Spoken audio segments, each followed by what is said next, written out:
What we're going to do today is talk about SharePoint and how we've used it in human resources at our company. Just a little bit about me. I'm Sandra Mahan. I'm actually a professional in human resources. That's where my certification comes from. I'm not really a techie person. I don't have the IT background that a lot of people here do. But I've worked in human resources for about 20 years now. I've done all aspects of HR, employee relations, hiring people, performance reviews, pretty much the whole gamut. Benefits, metrics, all the reporting stuff that goes along with that. And so this is just kind of how we've used it in our area. I'm going to show you some real world examples of what we've done in different perspectives of it. And I'm actually from the States. A lot of you can probably tell by my accent, which all of you have accents too. So I'm from Idaho.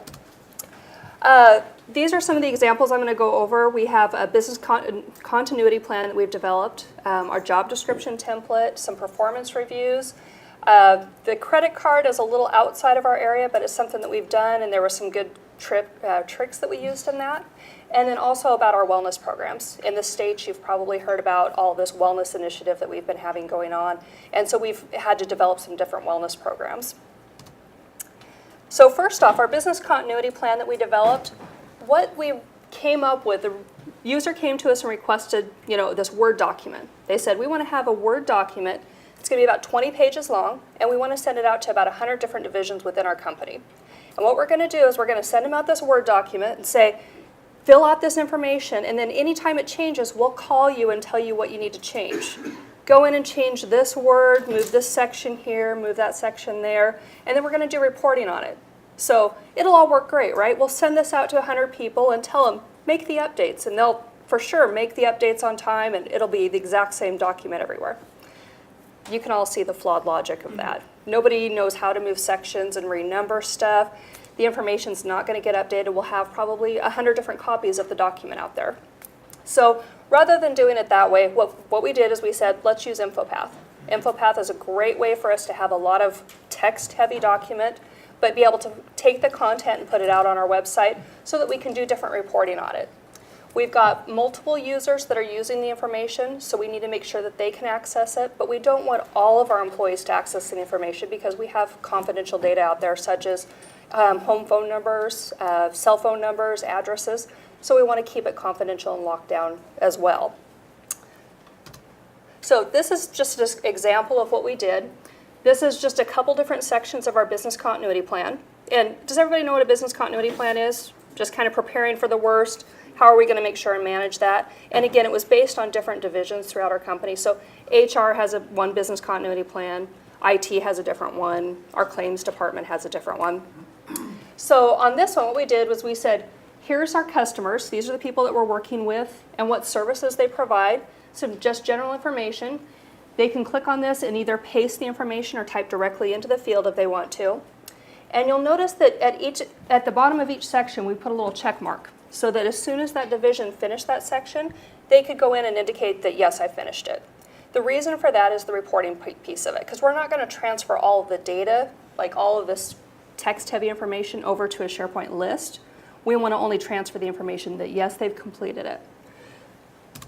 So this is kind of another piece of the form itself in InfoPath.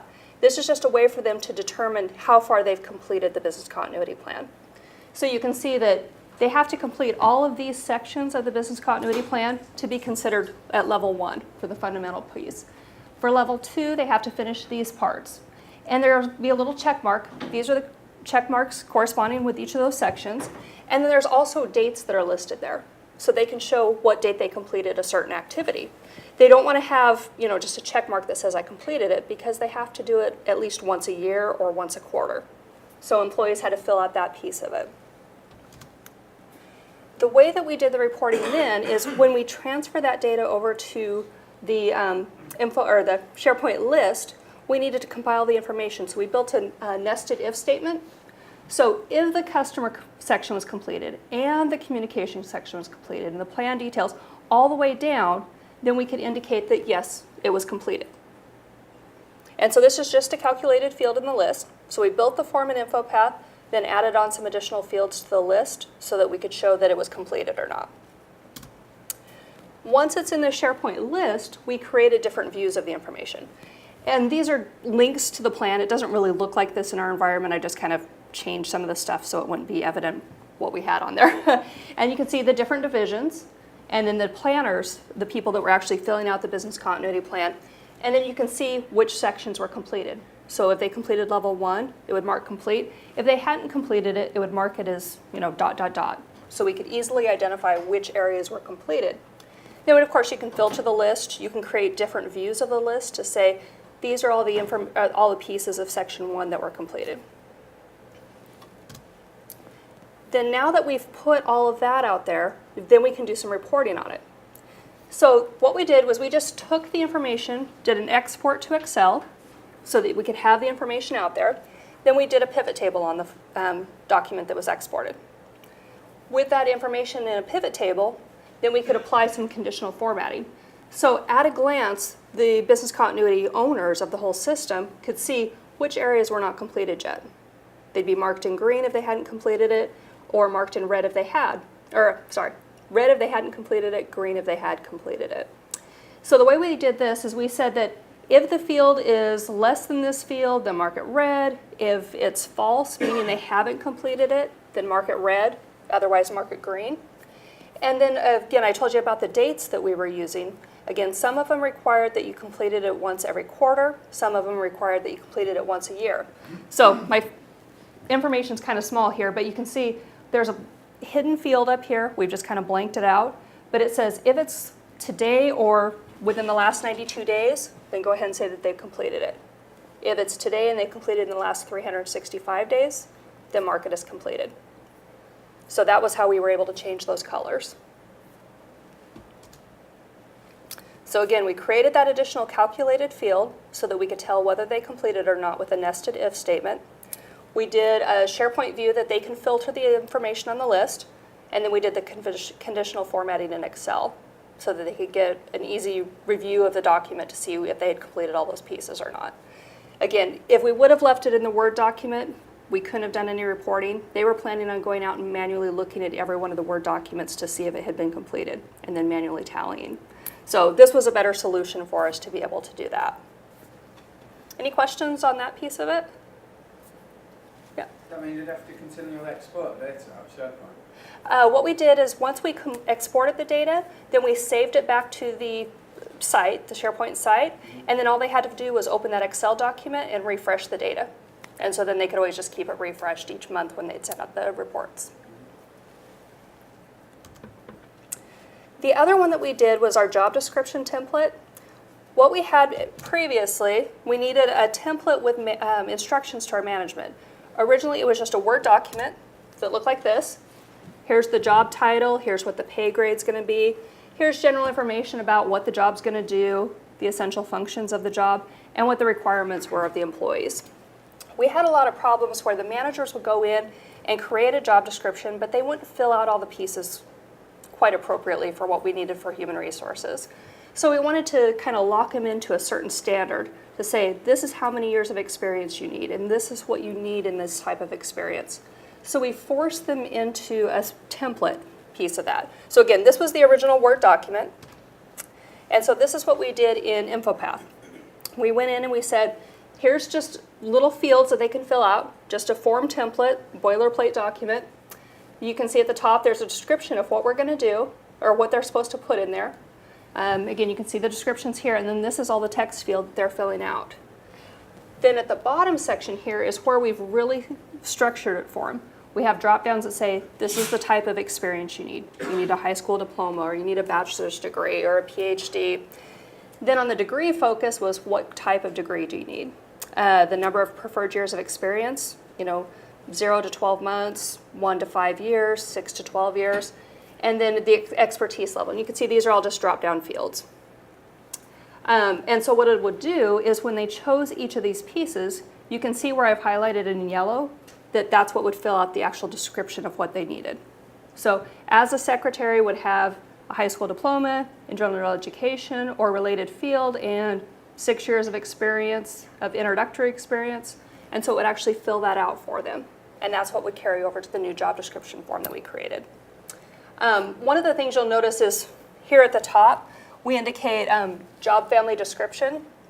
So we have what we call job families. So you can be a clerk. You can be a clerk or a clerk 1, 2, or 3 based on your level of experience and the responsibilities you have.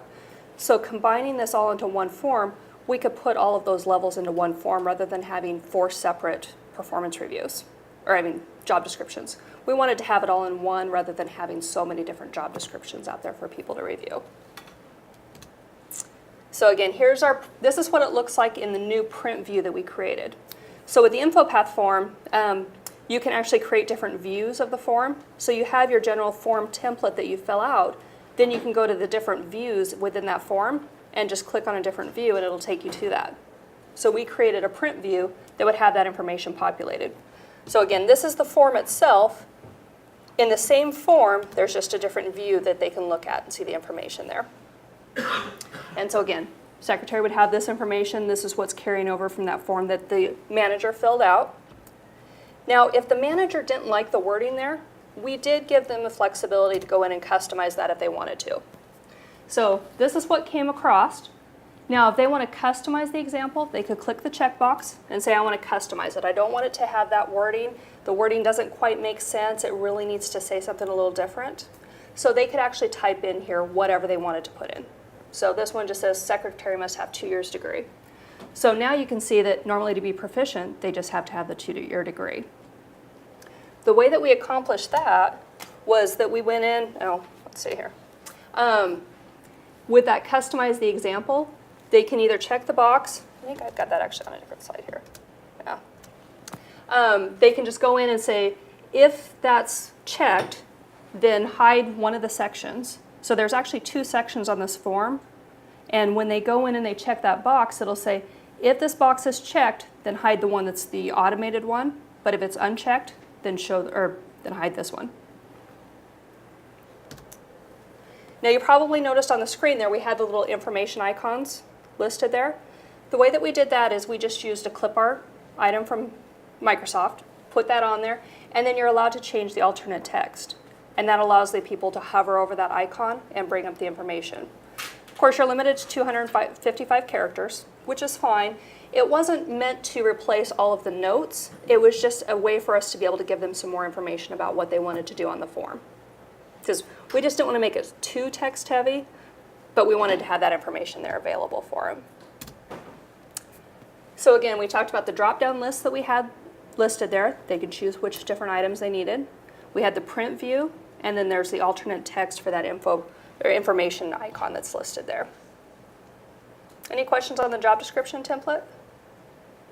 In all this, normally it's so typical for HR to open up to systems like SharePoint. Did you get them to adopt it, or who actually brought the idea? How did you come about choosing SharePoint? We were actually provided with SharePoint. We used to actually have Lotus Notes. And so we had to convert off Lotus Notes. We had used a lot of the database functionality in Lotus Notes. And so we had converted from Lotus Notes to SharePoint, so we wanted to make sure and utilize that new functionality. And luckily, the way it worked out is I had the background from working with Lotus Notes to be able to develop this. So it was more a matter of them coming to me and saying, here's what we want to do, and then making it kind of happen from there. So giving them the examples. As a business user, I kind of understand what they're looking for, and so I could create it without, sometimes it's harder for somebody in IT to be able to say, I don't really quite understand what you're trying to get to. So to be able to develop, and with InfoPath, it's nice because it's pretty much a Word document. You're just adding the different fields to it, so it makes a lot of sense to people that way. So hopefully that answered your question. Okay. Sparked a few more. What was that? Sparked a few more, but I'll come back to later. Okay. From Lotus Notes. Yep. Okay, performance reviews. I assume every company uses performance reviews. They're a lot of fun.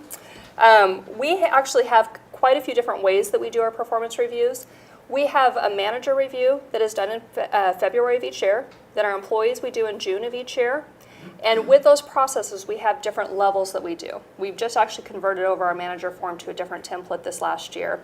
And so that's what I'm going to show you here. We also have self-reviews, and then we have what we call 360-degree feedback, so that you can rate your peers, and we can get that information.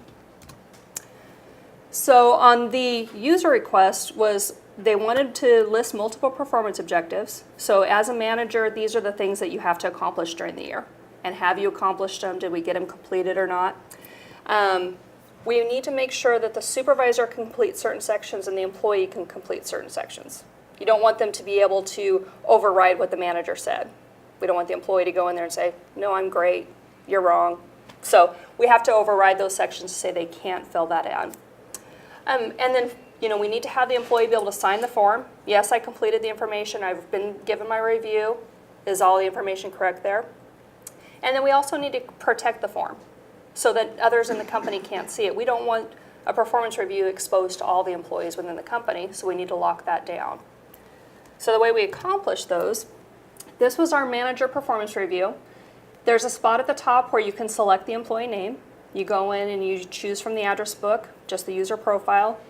It populates the information as far as what their title is, who their manager is, what department they're from, division information.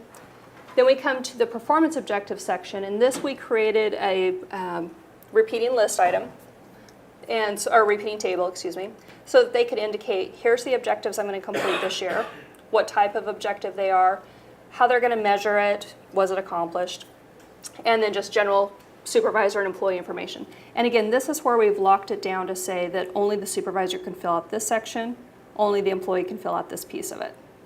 The way that we did that, I'll show that here just in a moment. This is the annual rating information as far as when they actually conduct the performance review.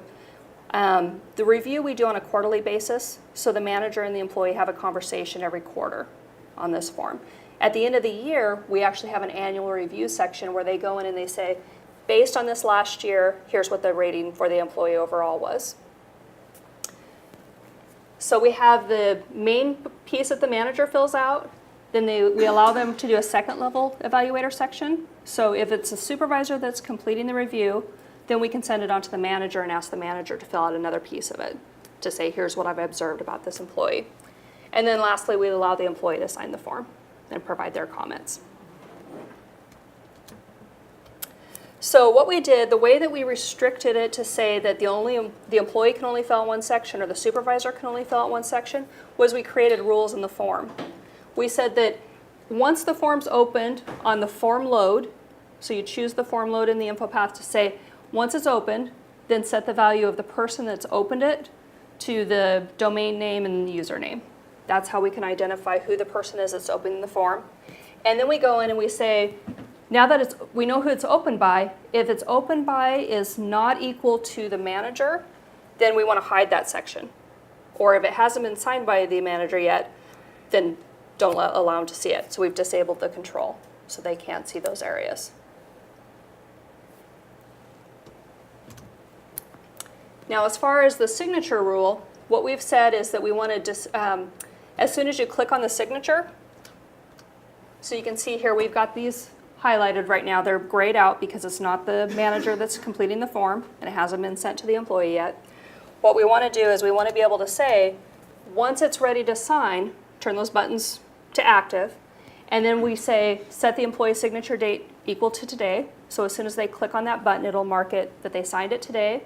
We change the status to the employee has signed the form. And then we say that the account name, we're going out and looking up the information. We query to the user profile by name. And then we say put in the employee's last name and first name based on the user profile information. Now, as far as securing the form, we actually went into SharePoint Designer, and there's an impersonation feature, an impersonation step that you can add in there that says, once you go in there, we're going to wait for the document to become unlocked by the document editor. We found that was kind of a challenge for us in the past. Then what we're going to do is we're going to remove the contribute access from the item. Because what we've done is we've set it up so that the list is in contribute mode for all of our authenticated users. So anybody can go out and create a form. But then once that form is created by somebody, we want to take away that permission so that they can nobody else can see the form after that. So we take away the contribute right from the authenticated users. Then we go back in and we add contribute rights to just the employee, the manager, and the person that created the form. So if a manager secretary created the form for them, they could still get into it too. That was one of the requirements that the managers were asking for. So again, we're taking away the authenticated users. So these are the permissions that we're removing. And then we're going back in and we're adding the permissions to the person that created it, the manager, and the person and the employee itself. So does that make sense to everybody? Okay. Okay, so that was the manager review. Again, we wanted to have more information for the manager to fill out as far as performance objectives that they were going to complete during the year. On the employee piece of it, we're using more of a standardized form that we've used in the past. It's more drop-down lists. Yes, they were top, key, core, low, whatever the rating was about these different areas. Again, we're using the information buttons here where we give them some more information to fill out. We've got some links to different areas that explain what the ratings are. You know, what does top mean to our company? What does key mean to our company? And then you'll notice we've got an instructions button up at the top and an update information button up there. And I'll show you what those screens look like, the different views that we've got set up. And then here's all the demographic information about the employee. On this one, what they wanted to do is rather than manually creating the forms for each of the employees, they wanted us to auto-populate the entire list of all of our employees. So the way that we did this, not saying it's the best way, again, I'm a power user, this was our way to get around it. We did a data dump from our HRIS system and said, give us a list of all the employees in our company, give us that demographic information, and then what we did was we pasted it into a data sheet view on the list, and that populated all the forms for us.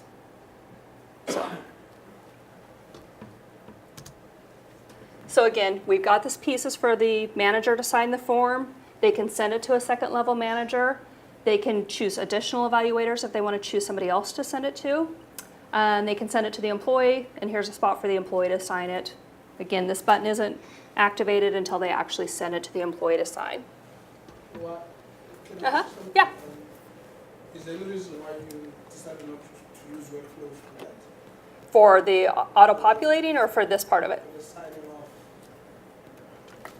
and sending it to the second level manager. We actually do have the workflows built into it. So the workflows are on the back side of it.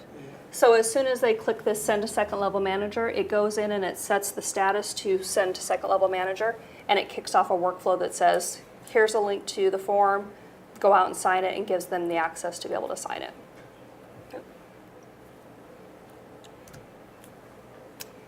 Another piece of it that we did is we just did a little tweaky formatting on it to, if they say the employee is top, key, core, or low, based on the rating, it just changes the color of this. What we did was we created a section. Once they click on that, then it says change the formatting color. If it's top, then change it to blue. So, I took a bad example there. So my top is the blue one, key, core, low, whichever rating is related to that, then it would change that section to be bright blue for them. Now I showed you the two little buttons there. There was the form maintenance and then the instructions button. Again, because we pre-populated all the information, that was the request from the users, we needed a way to be able to change the information during the time period when we're doing the reviews. Because we started doing this about March of this year, and the reviews aren't actually completed until June 1st. So we've got like a 3-month window there where an employee can change titles, they can move to a different manager, they can get married, change their name. So this part of it here, again, there's the open by field up there at the top right-hand corner. You can see that's who opened the form. If the employee is equal to the open by field, they are not allowed to update this information. They can't even get to it. They can't get to the form maintenance piece because we don't want them to go in and say, oh, now I'm my own manager, now I can see all the stuff that they've drafted up for me. Because the way that ours works is we don't allow the employees to see the performance review until the manager's ready to sit down with them and actually provide the information. That allows the manager to do a bunch of drafting of the information, get it ready to talk to the employee before they actually see it. So again, they can go in and they can change the information about the employee. If they want to change her name to Jane Smith, they can do that. They can go in and change her location, division information, when she was, what her cost center is, all sorts of things. Or they can change who the second level manager is. HR also has access to this information, and if we need to update it on behalf of the supervisor, we can go in there and actually update it as well. The instruction, good. Are you updating that information in the form, or are you just posting it back to SharePoint and updating it Yes. anywhere else, just to SharePoint? Yep, just back to the SharePoint list. We make sure that the HRIS system is the system of record so that we have that information there, but for this purposes, we just have it in the SharePoint list. What would they do, print that up and update the Yep. chassis? Yeah, it won't actually go back to the HRIS system because that still is our system of record, but what we do once we get done with all these is we'll, actually image them to the employee's personnel file. Again, this is the instructions tab. It just takes them to another view of the InfoPath form so that they can go and see a bunch of information about what they're supposed to be doing on the form. So those were the actual performance reviews that go to the employee. This is the self-review that the employee actually fills out on themselves. So it looks just like the one that the manager fills out, but it's just something for the employee to fill out.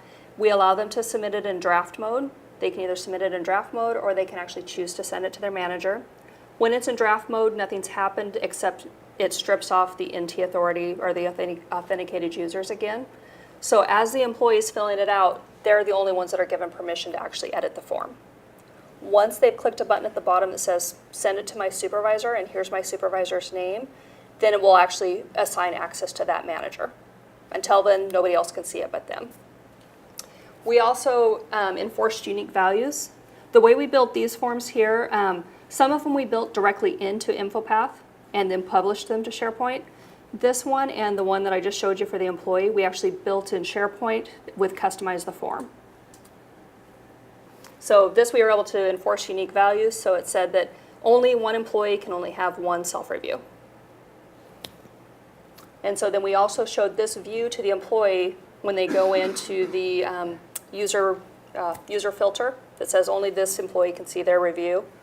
Then they can come out here and say, look at the information and update it as often as they needed to, until again they were ready to send it off to their manager. Sorry, just before you get, Uh-huh. you said the employee chooses their supervisor. Do they choose their supervisor? We are allowing them to choose their supervisor in this instance because sometimes their supervisor may be on vacation or actually out on a leave of absence. So we're allowing them to actually put in who their supervisor is that they're requesting the information to go to. Or if the supervisor is not available, it can go to their manager or whoever they choose. So we kind of put some expectations back on the employee. I'm worried that I'll just shoot my friend. Yeah, but the self-review doesn't really go anyplace but the employee's manager. We don't even image it to the employee's personnel file. It's just a way for them to say to their manager, hey, I'm great, and these are all the things that I did this year. Being in human resources for a lot of years, the self-review is invaluable. It's great information as a manager. We don't require our employees to fill out a self-review, but it is, again, helpful for the manager to ask them to do it. Because over the year, if you have 10, 12 employees that are working for you, you may have forgotten a few of the things that they accomplished over the last year.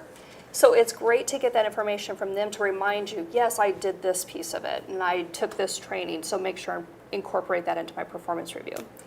The other thing that's really helpful about it is if the employee says, I'm a top performer, I'm the best employee you've got, and you were going to rate them a low, and you're actually going to write them up, it gives you a heads up to know what you're going to get into in that conversation. But isn't that supposed to be the part of your performance review? Isn't it supposed to be going with the performance review? The self-review actually tied into it. In our case, we've chosen not to. It's the employee's perception of it. The employee has a spot on the performance review to say their comments, but the self-review, because it's not a required form and we wouldn't have one for every employee, we don't tie it into there directly. It's also a good early warning.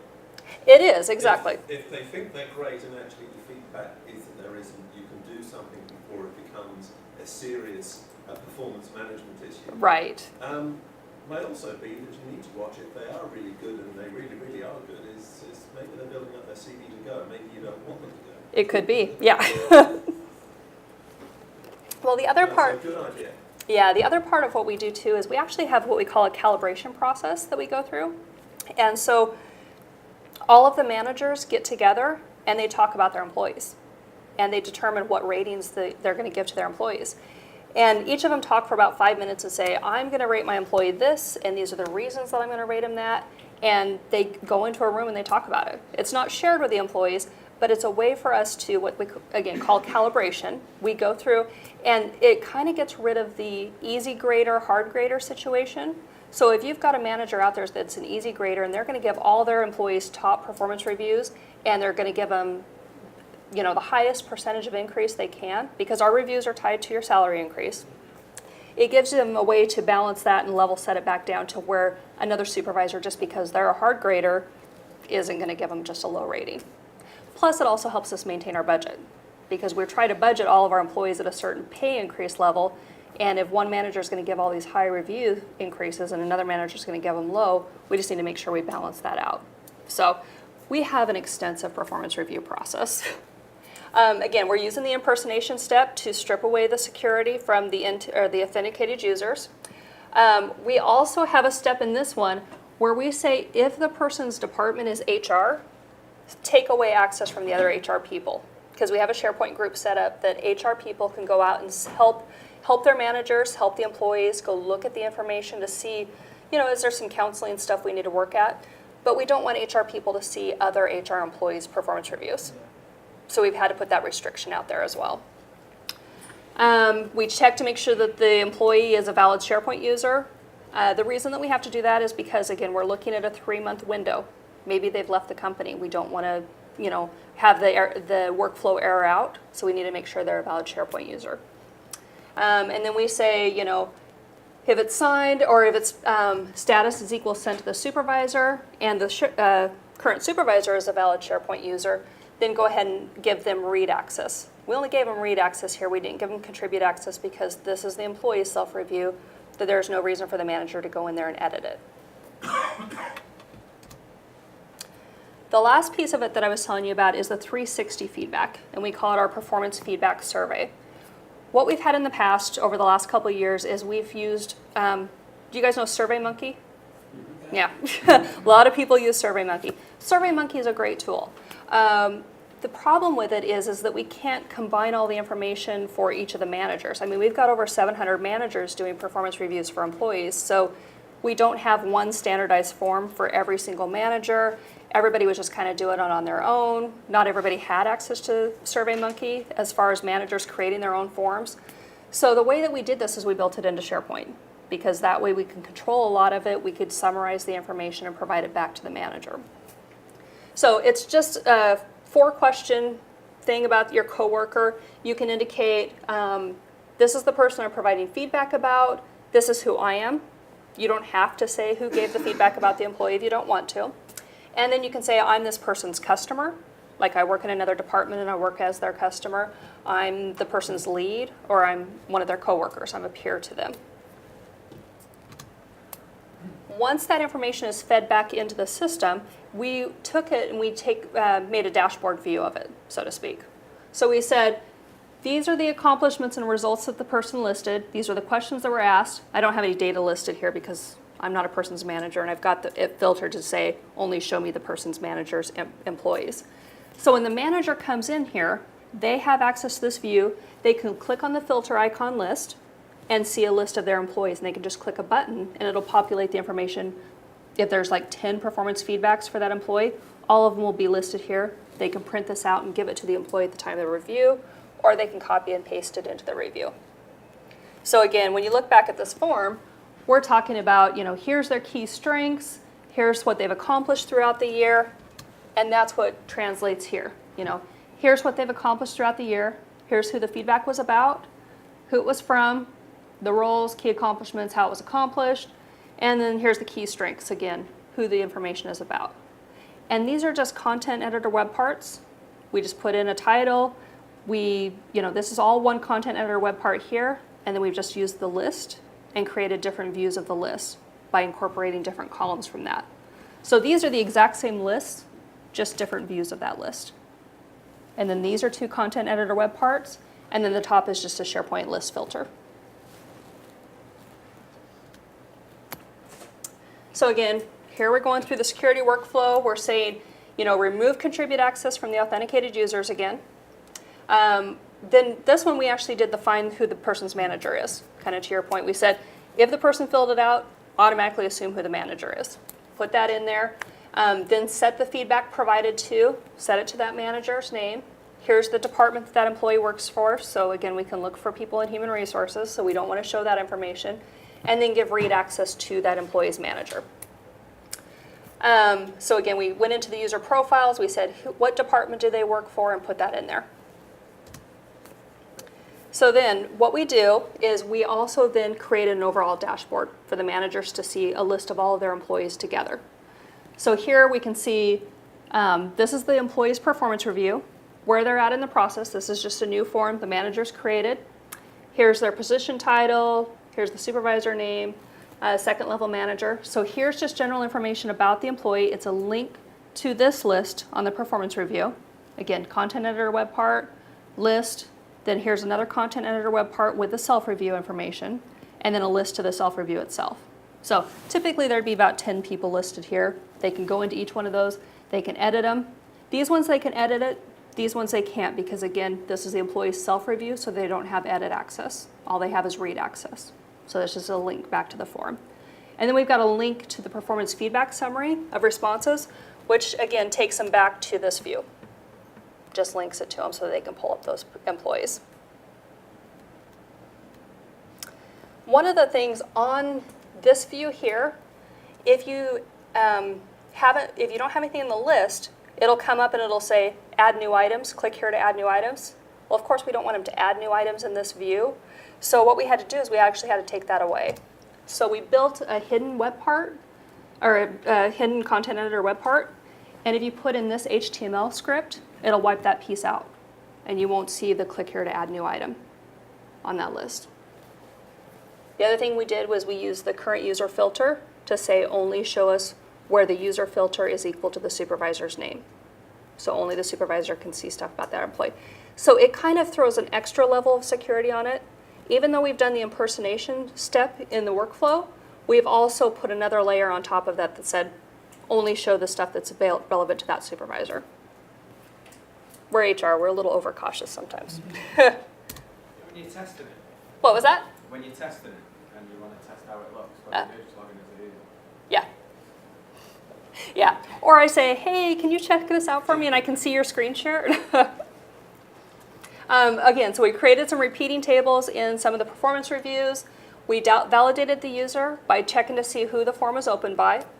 Then we set a fields value to say this is what the information is, the impersonation workflow, and then the manager dashboard. So we kind of went through each of those steps there. Any questions on the performance review? Okay. So the company credit card application, again, like I mentioned, this was outside of HR scope, but it was something that we helped them out with. What they had with this is they actually had 4 PDF documents that they were sending around manually to each of the employees. They'd fill out a form that says, I want to request an application. Then there'd be a spot for the manager to fill out another PDF document that said, yeah, I approve this person having it. They'd send the approvals around in distribution envelopes.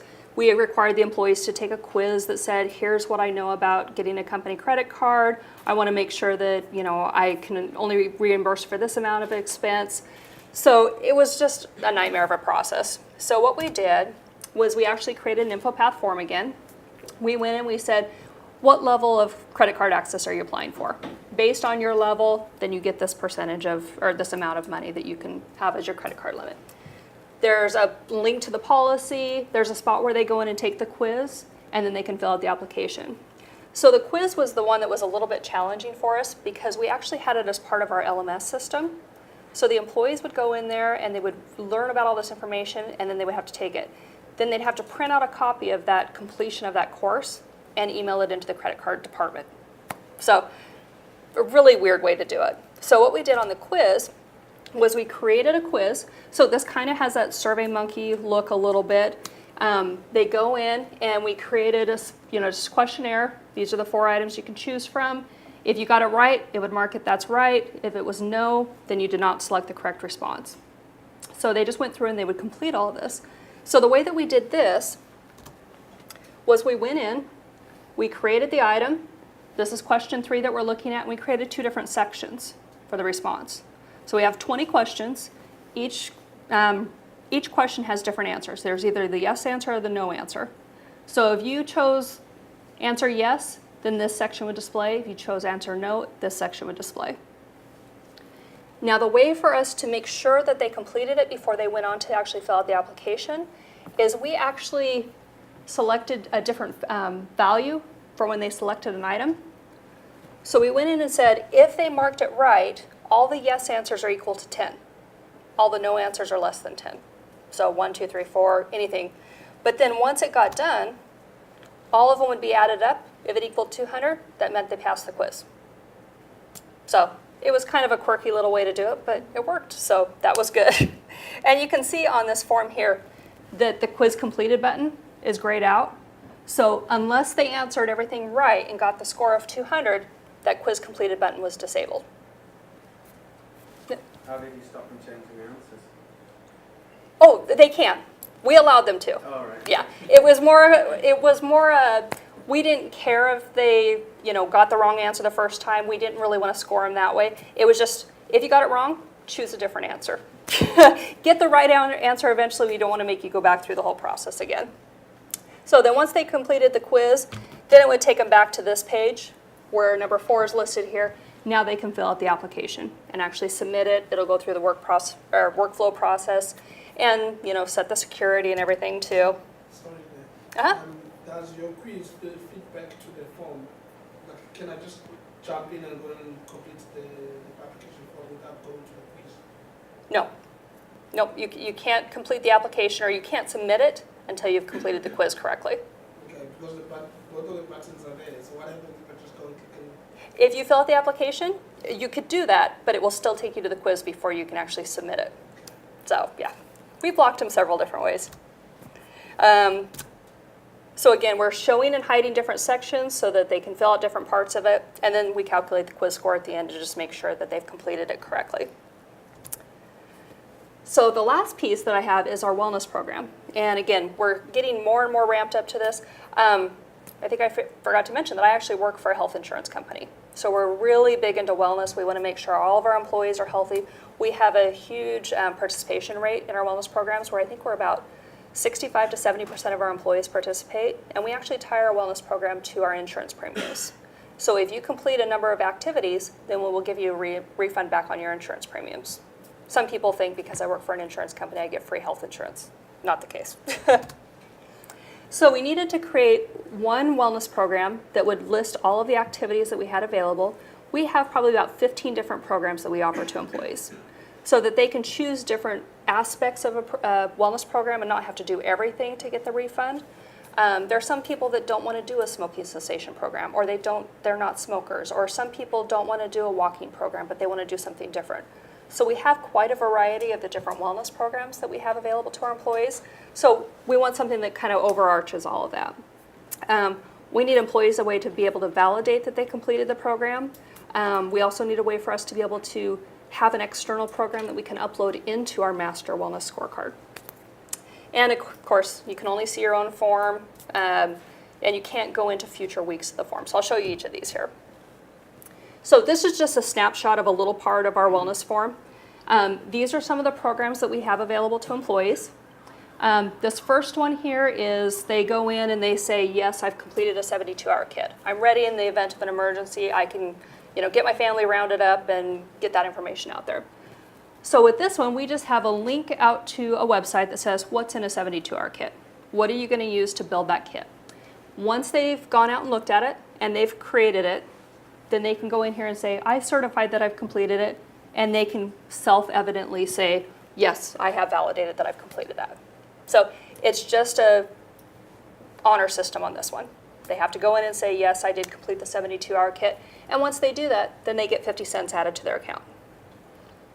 And it marks what day they completed it and put the information in there. This next one here is our nutrition expedition. This one is actually a video. So they go in here and they click the button to say, I'm going to watch the video, links them out to our website, and then again they say, I certified that I've watched it, and they click to validate. So this person earned 25 cents per pay period. Oh wait, that's me, yay! So those are two programs that it's just a click to validate. This is the way we've always run our programs, but it's been very successful for us. This last one here is what we call our seasonal wellness programs. We offer about 5 of these throughout the year. It's more of like a 4 to 6 week program. The employees go out and participate in activities, and then they get validated by the wellness team. The employee can't go in here and manually validate themselves. It's our team that has to go in and do it. So this is an example of the program that was listed there. It's called the core and hardcore. There's two different levels of the program. Employees that aren't really very active can choose to do the core.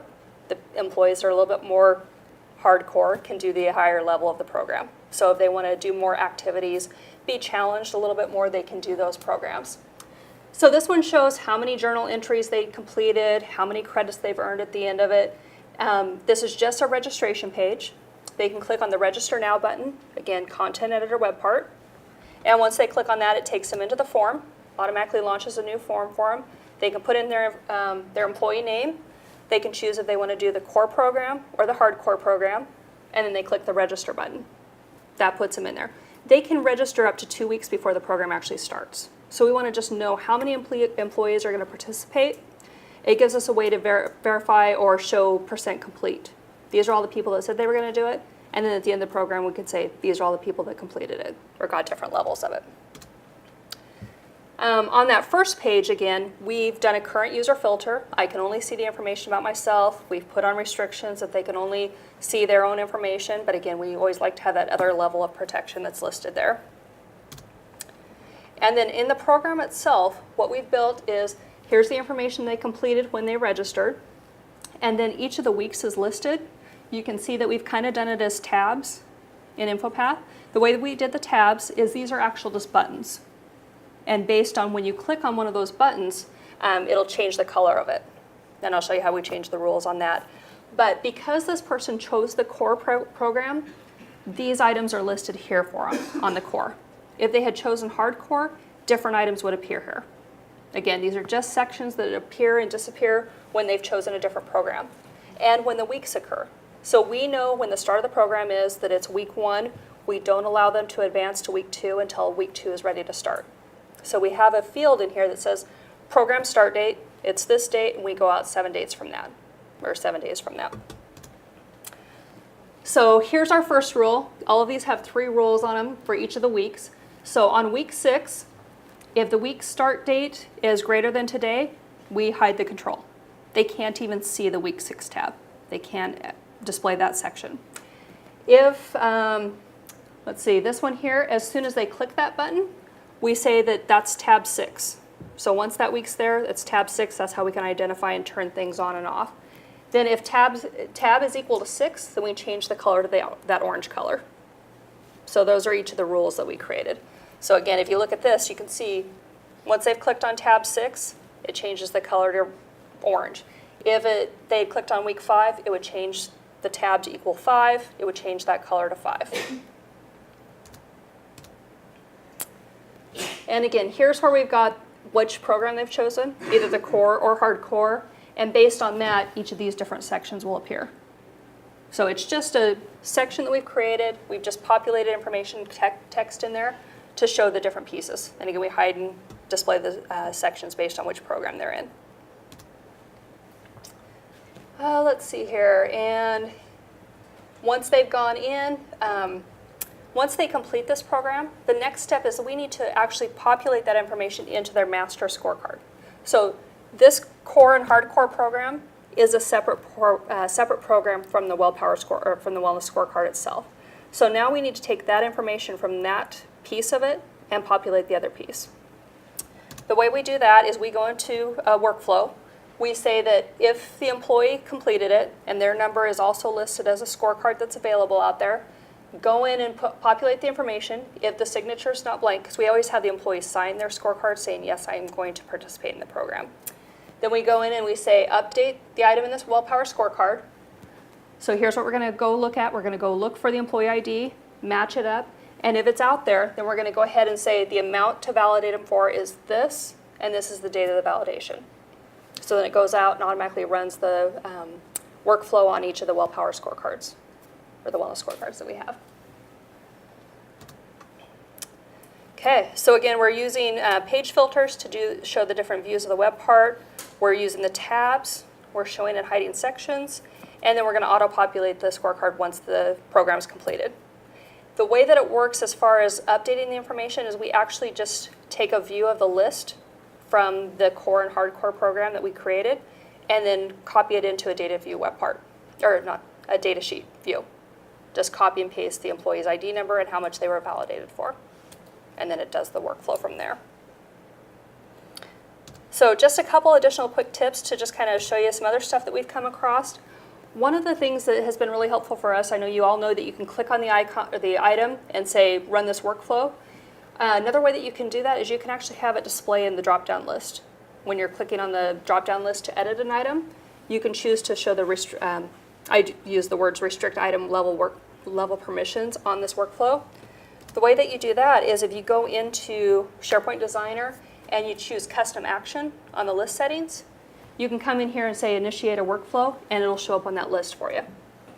So again, it'll show up in the drop-down list and you can choose that rather than actually having to go, I want to run this workflow, start the workflow.